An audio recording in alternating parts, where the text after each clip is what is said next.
Hi everyone, welcome to టర్నీస్ kitchen and greenery. ఈరోజు మన రెసిపీ మలై చికెన్. ఒకసారి నేను చెప్పిన పద్ధతి ఫాలో అవ్వండి, చాలా టేస్టీగా ఉంటుంది. ఫస్ట్ టైం తినేవాళ్ళు ఎలా చేశారని కంపల్సరీ మిమ్మల్ని అడుగుతారు. ఎక్కడ స్కిప్ చేయకుండా చూడండి. ముందు చికెన్ తీసుకుని క్లీన్ చేసుకుని దాంట్లోకి సాల్ట్, జీరా పౌడర్, ధనియా పౌడర్, కొద్దిగా గరం మసాలా, కొద్దిగా పెరుగు అనేది యాడ్ చేసుకోవాలి.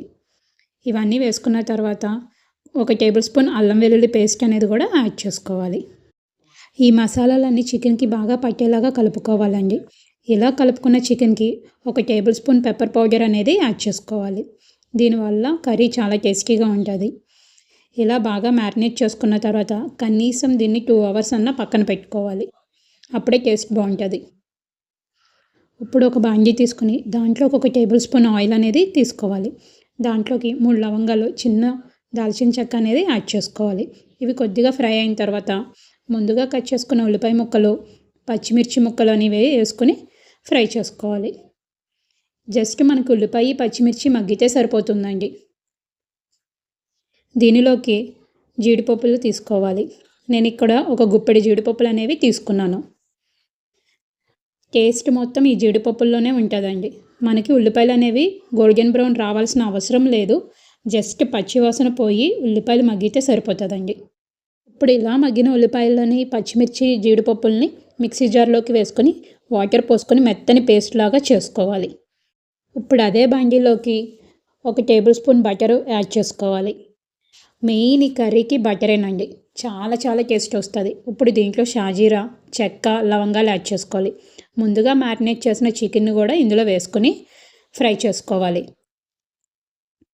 బటర్లో చికెన్ ఫ్రై అయినప్పుడు చికెన్ చాలా టేస్టీగా ఉంటుందండి. ఆ బటర్ ఫ్లేవర్ అనేది చికెన్కి పట్టేసి మనకి జ్యూసీగా కూడా అనిపిస్తుంది. మనకి ఈ చికెన్లో వాటర్ అంతా బయటకు వచ్చే వరకు ఫ్రై చేసుకోవాలండి. అప్పుడే మనకి టేస్ట్ బాగుంటుంది.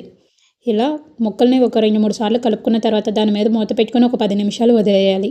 అప్పుడు చికెన్లో వాటర్ అంతా బయటకు వచ్చేస్తుంది. చూసారు కదా, ఇక్కడ చికెన్లో వాటర్ బయటకు వచ్చేసి ముక్కలు అనేవి ఎంత బాగా మగ్గినాయో ఈ విధంగా రావాలి. ముందుగా ప్రిపేర్ చేసుకున్న ఆనియన్, మిర్చి, కాజు పేస్ట్ అనేది యాడ్ చేసుకోవాలి. ఇది పచ్చివాసన పోయి ఆయిల్ పైకి తేలే వరకు ఫ్రై చేసుకోవాలండి. ఇక్కడ నేను పసుపు కానీ కారం కానీ ఎక్కడ యూజ్ చేయాలి, ఎందుకంటే ఆ 2 యూజ్ చేయడం వల్ల మనకు కలర్ చేంజ్ అయిపోతుంది. కారం అంటారా, మనకి ఆ స్పైసీనెస్ అనేది మిరియాల ద్వారా, పచ్చిమిర్చి ద్వారా వస్తుంది. సో దాన్నే యూజ్ చేయాలి. ఇప్పుడు చూసారు కదా, మనకి గ్రేవీ అంతా మంచిగా ఫ్రై అయిపోయి ఆయిల్ అనేది పైకి ఎలా తేలిందో ఈ విధంగా ఫ్రై అవ్వాలండి. ఇంకేముంది, ఇలా ఫ్రై అయిన తర్వాత కొద్దిగా కొత్తిమీర అనేది యాడ్ చేసుకోవాలి. ఈ కర్రీ రోటీస్లోకి, బగారా రైస్లోకి బాగుంటుందండి. ఇప్పుడు దీనిలోకి 1 టేబుల్ స్పూన్ ఫ్రెష్ మలై అనేది యాడ్ చేశాను. కొంతమంది క్రీమ్ యాడ్ చేస్తారు, కానీ నేను మలై అనేది యాడ్ చేస్తాను. దానివల్ల టేస్ట్ చాలా బాగుంటుంది. మలై యాడ్ చేసిన తర్వాత మనం స్టవ్ ఆఫ్ చేసుకోవాలండి. ఎందుకంటే మలై అనేది ఈజీగా మెల్ట్ అయిపోతుంది. అదే మనం ఎక్కువసేపు ఉంచితే ఆయిల్ తేలుతుంది. సో అందుకని. చూసారు కదా, Malay chicken curry ready.